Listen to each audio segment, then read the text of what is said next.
Salut à tous, on se retrouve pour un épisode de ma série Checkpoint. Aujourd'hui, on va parler de Lamine Camara. Alors oui, le Sénégal a été éliminé dès les huitièmes de finale de la CAN. Ça a été très décevant au vu des attentes, au vu du fait que c'est les tenants en titre. Maintenant, s'il y a bien une chose sur laquelle ils peuvent s'appuyer, c'est le fait qu'il y a plusieurs jeunes qui ont émergé, que l'avenir est en train d'être préparé, et la personne qui incarne ça, c'est Lamine Camara. Beaucoup de gens vont retenir ses larmes. Personnellement, c'est pas du tout ce que je vais retenir au vu de toutes les belles choses qu'il nous a montrées. Alors on va commencer par sa carte d'identité. Ce qu'il faut savoir, c'est qu'il est né le 1er janvier 2004, donc il vient à peine d'avoir 20 ans, il est très très jeune. C'est évidemment un Sénégalais, il mesure 1,73 m et joue au poste de milieu relayeur. Au niveau de son parcours, il a commencé en jouant du côté du Sénégal à Casa Sport et ensuite il a vite rejoint Génération Foot, qui est un club situé à Dakar, réputé pour son centre de formation et pour sa relation très proche avec le club de FC Metz. Ce qu'il faut savoir, c'est qu'il a eu le même parcours que Sadio Mané, c'est-à-dire qu'il a été formé à Dakar et ensuite il est arrivé à Metz en France. Ça, c'est quand même important de signaler. Et puis Metz, c'est un club qui aime beaucoup recruter des joueurs sénégalais et souvent ça marche plutôt bien. Rappelez-vous notamment aussi de Khalidou Koulibaly. Alors, Lamine Camara joue actuellement à Metz. C'est un joueur qui fait un petit peu parler. On a quand même pas mal d'observateurs qui disent que c'est assez prometteur, que c'est un talent quand même assez performant du côté de la Ligue 1. Maintenant, là où il a fait le plus parler de lui, c'est au Sénégal, notamment avec la CAN U20 où il a été très impressionnant. Déjà, le Sénégal a été au bout de la compétition, l'a remporté et surtout, Lamine Camara a été élu meilleur joueur de la compétition avec 2 buts et 2 passes D et surtout son doublé face à la Tunisie en demi-finale. Au Sénégal, ça fait déjà un petit temps que ça parle de lui comme étant l'un des joueurs les plus prometteurs de la nouvelle génération et ça prend de plus en plus forme. Parce qu'on a vu Aliou Cissé le convoquer déjà il y a quelques semaines avant la CAN pour les matchs qualificatifs pour la Coupe du Monde. Il a joué un petit peu, directement marqué un but et montré que lui, il n'y a pas de problème, il n'y a pas de temps d'adaptation. Non, directement, il vient, il est décisif et il apporte à l'équipe. Ensuite, Aliou Cissé a été tellement impressionné qu'il a voulu le mettre titulaire à la CAN et ça, c'est pas anodin. Parce qu'il ne faut pas oublier que le Sénégal a remporté la CAN il y a très peu de temps avec un milieu de terrain très très performant, des joueurs comme Kouyaté, comme Gana Gueye qui ont énormément d'expérience et qui eux t'assurent un rendement quand même très élevé.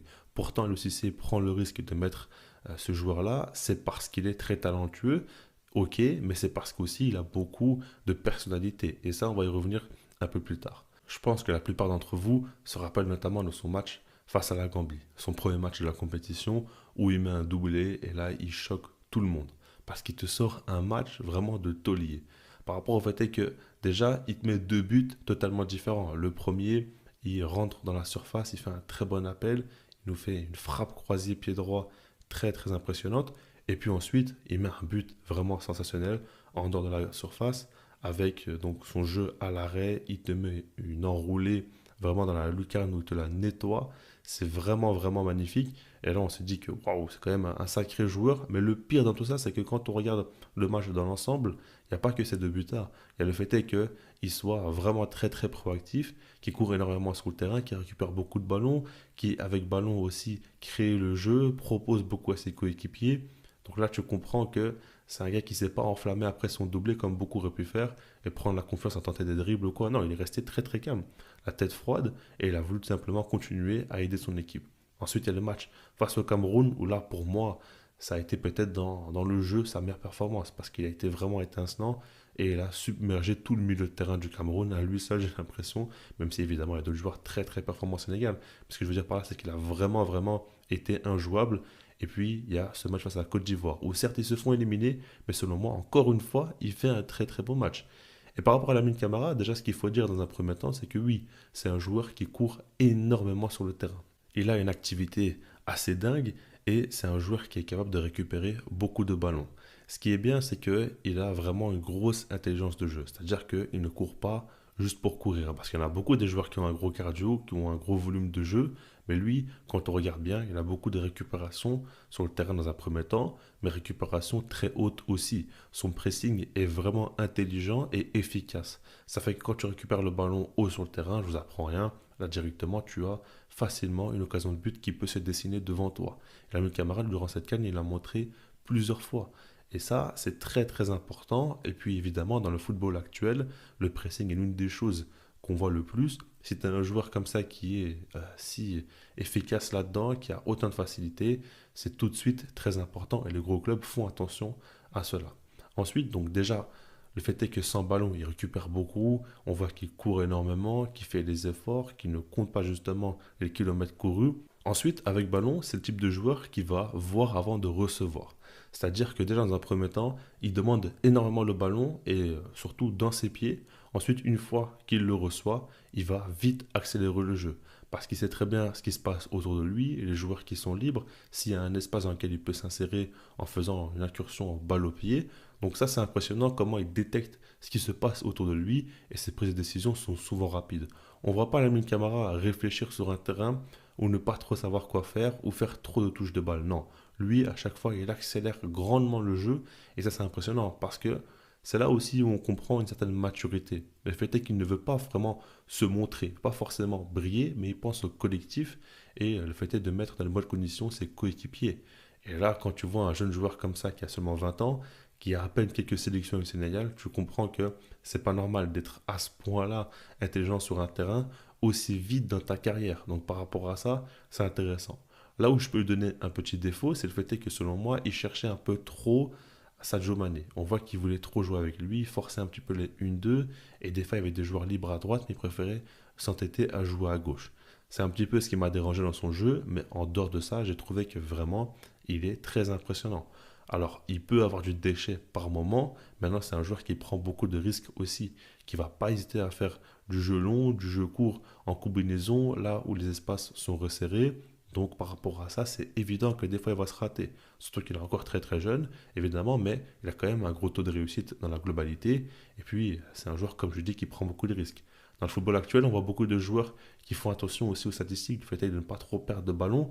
Donc, ils vont jouer de manière latérale, de manière à ne pas perdre le ballon, en tout cas le moins possible. Lui, non, il pense pas du tout à ça. S'il faut tenter une frappe à 30 mètres parce que le gardien n'est pas très bien placé, il va pas hésiter. S'il y a un joueur disponible à 40 mètres, il va tenter la passe. Et s'il y a un joueur proche de lui qui peut toucher, il va aussi le toucher. Il ne réfléchit pas à tout ce qui est perte de balle, etc. Maintenant, c'est vrai que en soi, on n'a pas non plus vu énormément de choses à Lamine Camara. Parce que le Sénégal n'est pas allé assez loin. Donc par rapport à ça, on aurait pu en voir beaucoup plus. Mais on se fie uniquement sur 3 matchs de Cannes. Parce que moi, je ne l'ai jamais vu jouer avec Metz, hein, je ne vais pas vous mentir. Mais si aujourd'hui je vous en parle avec beaucoup de positifs sur ce joueur-là, c'est par rapport au fait que ce n'est pas un joueur qui excelle dans un domaine. Souvent, on voit par exemple des joueurs qui sont très très forts dans le dribble, très très forts à la passe, très très forts à la récupération. Lamine Camara a montré, je ne vais pas dire tout, mais je veux dire dans le sens où il a été très complet. C'est un joueur qui a montré de grandes qualités à la récupération, de grandes qualités balle au pied, dans son jeu de distribution, etc.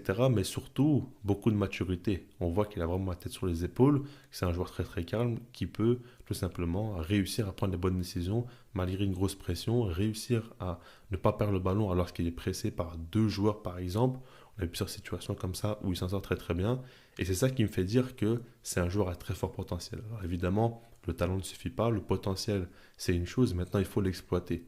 Et par rapport à ça, il y a plein de choses qui prennent en compte, comme son hygiène de vie, comme les choix aussi qu'il va prendre lors de sa carrière. Et tout ça, bah, je ne peux pas le juger dès maintenant. Mais en tout cas, ce qui est sûr, c'est que selon moi, c'est un joueur qui va intéresser beaucoup de clubs parce qu'il a montré de grandes qualités qui correspondent totalement au football moderne. Un joueur qui court autant, qui presse aussi bien, qui arrive à bonifier les actions de jeu très rapidement. Pour moi, vraiment, la première ligue paraît être un championnat très intéressant pour lui. Le style de jeu peut beaucoup le correspondre et le mettre en lumière. Donc j'ai hâte de voir la suite de sa carrière. Est-ce qu'il va rester encore longtemps à Metz ou non? Je ne vous cache pas que j'ai envie de le voir dans un autre club, voir ce que ça peut donner, parce que pour moi son talent est indéniable.